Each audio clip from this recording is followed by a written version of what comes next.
नाज़रीन, नवाब शाह जी अदालत इस्माइल डाहिरी ऐं संदसि भाउ अली रज़ा डाहिरी जी ॿिनि वधीक केसनि मां ज़मानत मंज़ूर करे वरिती आहे।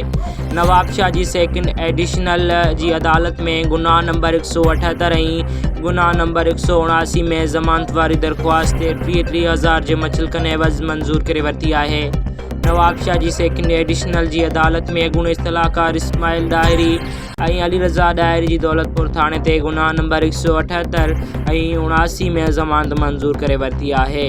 33,000 जे मुचलक़नि एवज़ ज़मानत मंज़ूर थी।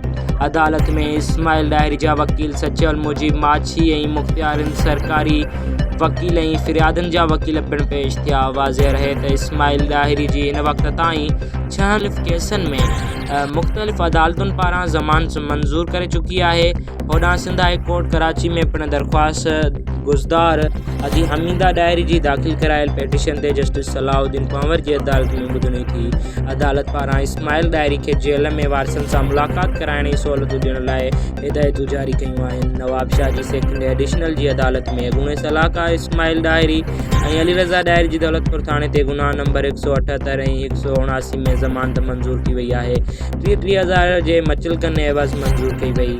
अदालत में इस्माइल डाहिरी जा वकील सचल मुजीब माछी ऐं मुख़्तियारनि सरकारी वकील ऐं फ़िरियादनि जा वकील पिणु पेश थिया। वाज़ेह रहे त इस्माइल डाहिरी जे हिन वक़्त ताईं 6 मुख़्तलिफ़ केसनि में मुख़्तलिफ़ अदालतुनि पारां ज़मानतूं मंज़ूर करे चुकी आहे। होॾां सिंध हाई कोर्ट कराची पिणु दरख़्वास्त गुज़दार अदी हमीदा डाहिरी जी दाख़िल करायल पेटिशन ते जस्टिस सलाउद्दीन पंवर जी अदालत में ॿुधणी थी। अदालत पारां इस्माइल डाहिरी खे जेल में वारसनि सां मुलाक़ात कराइण जी सहूलियतूं ॾियण लाइ हिदायतूं जारी करे छॾियूं।